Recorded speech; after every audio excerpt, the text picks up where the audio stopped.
ನೀವು ನೋಡ್ತಿದ್ರ TV 46 news Kannada. ನಾನು ಮೇಘನಾ ಲೋಕೇಶ್.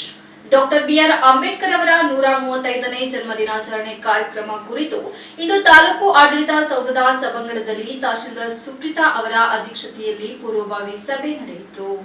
ಏಪ್ರಿಲ್ 14ರಂದು ಬೆಳಗ್ಗೆ 10 ಗಂಟೆಗೆ ಡಾಕ್ಟರ್ ಬಿಆರ್ ಅಂಬೇಡ್ಕರ್ ಪ್ರತಿಮೆಗೆ ಮಾಲಾರ್ಪಣೆ ಮಾಡಿ ನಂತರ ಅಂಬೇಡ್ಕರ್ ಭಾವಚಿತ್ರದೊಂದಿಗೆ ಪಟ್ಟಣದ ಪ್ರಮುಖ ಬೀದಿಯಲ್ಲಿ ವೀರಗಾಸೆ, ನಾಸಿಕ್ ಡೋಲ್ ಹಾಗೂ ಕಹಳೆಯೊಂದಿಗೆ ಮೆರವಣಿಗೆ ನಡೆಸಿ ನಂತರ ಡಾಕ್ಟರ್ ಬಿಆರ್ ಅಂಬೇಡ್ಕರ್ ಸಮುದಾಯ ಭವನದಲ್ಲಿ ವೇದಿಕೆ ಕಾರ್ಯಕ್ರಮ ಮಾಡಲು ತೀರ್ಮಾನ ಕೈಗೊಳ್ಳಲಾಯಿತು. ವೇದಿಕೆ ಕಾರ್ಯಕ್ರಮದಲ್ಲಿ ಎಸ್ಎಸ್ಎಲ್ಸಿ ಮತ್ತು ದ್ವಿತೀಯ ಪಿಯು ಸೇರಿ ಅತಿ ಹೆಚ್ಚು ಅಂಕ ಪಡೆದ ಪರಿಶಿಷ್ಟ ಜಾತಿ ಮತ್ತು ಪರಿಶಿಷ್ಟ ಪಂಗಡದ ವಿದ್ಯಾರ್ಥಿಗಳಿಗೆ ಹಾಗೂ ಯುಪಿಎಸ್ಸಿ ಪರೀಕ್ಷೆಯಲ್ಲಿ 389ನೇ ರ್ಯಾಂಕ್ ಪಡೆದಿರುವ ಮೂಲಕ ತಾಲೂಕಿಗೆ ಕೀರ್ತಿ ತಂದ ಗುರ್ಜನಹಳ್ಳಿ ಗ್ರಾಮದ ಮನೋಜ್ ಕುಮಾರ್ ಅವರನ್ನು ಸನ್ಮಾನಿಸುವಂತೆ ಸಭೆಯಲ್ಲಿ ನಿರ್ಣಯ ಕೈಗೊಳ್ಳಲಾಯಿತು.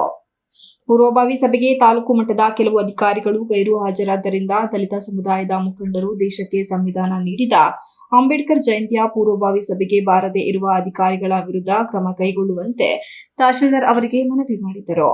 ಈ ಸಂದರ್ಭದಲ್ಲಿ ತಹಶೀಲ್ದಾರ್ ಸುಪ್ರೀತಾ ಮಾತನಾಡಿ, ರಾಷ್ಟ್ರ ನಾಯಕ ಪೂರ್ವಭಾವಿ ಸಭೆಗಳಿಗೆ ಮತ್ತು ಜನ್ಮದಿನಾಚರಣೆಗಳಿಗೆ ಹಾಜರಾಗದ ಅಧಿಕಾರಿಗಳ ವಿರುದ್ಧ ಮುಂದಿನ ದಿನಗಳಲ್ಲಿ ಶಿಸ್ತು ಕ್ರಮ ಕೈಗೊಳ್ಳಲಾಗುವುದು ಎಂದ ಅವರು, ಕಾರ್ಯಕ್ರಮವನ್ನು ಅರ್ಥಪೂರ್ಣವಾಗಿ ಮಾಡುವ ಮೂಲಕ ಅಂಬೇಡ್ಕರ್ ಅವರಿಗೆ ಗೌರವ ಸಲ್ಲಿಸಬೇಕು. ಪ್ರತಿಯೊಂದು ಇಲಾಖೆ ಅಧಿಕಾರಿಗಳು ಅಂಬೇಡ್ಕರ್ ಜಯಂತಿಯ ದಿನದಂದು ಕಡ್ಡಾಯವಾಗಿ ಭಾಗವಹಿಸಬೇಕು ಎಂದರು. ಈ ಸಂದರ್ಭ ಸಭೆಯಲ್ಲಿ ತಾಲೂಕು ಪಂಚಾಯಿತಿ ಕಾರ್ಯನಿರ್ವಹಣಾಧಿಕಾರಿ ಗಂಗಾಧರ್, ಸಮಾಜ ಕಲ್ಯಾಣ ಇಲಾಖೆ ಸಹಾಯಕ ನಿರ್ದೇಶಕ ಮೋಹನ್ ಕುಮಾರ್, ಪುರಸಭೆ ಮುಖ್ಯಾಧಿಕಾರಿ ಮಹೇಶ್ವರಪ್ಪ, ಕೃಷಿ ಇಲಾಖೆ ಸಹಾಯಕ ನಿರ್ದೇಶಕ ಪ್ರಕಾಶ್, ಸಬ್ ಇನ್ಸ್ಪೆಕ್ಟರ್ ಮಹೇಶ್, ತಾಲೂಕು ಆರೋಗ್ಯಾಧಿಕಾರಿ ಮಹೇಶ್, ಹಿಂದುಳಿದ ವರ್ಗಗಳ ಇಲಾಖೆಯ ಸಹಾಯಕ ನಿರ್ದೇಶಕ ಚಂದ್ರಶೇಖರ್ ಸೇರಿದಂತೆ ತಾಲೂಕಿನ ದಲಿತ ಸಮಾಜದ ಮುಖಂಡರು, ವಿವಿಧ ಸಂಘ ಸಂಸ್ಥೆಗಳ ಪದಾಧಿಕಾರಿಗಳು ಹಾಜರಿದ್ದರು.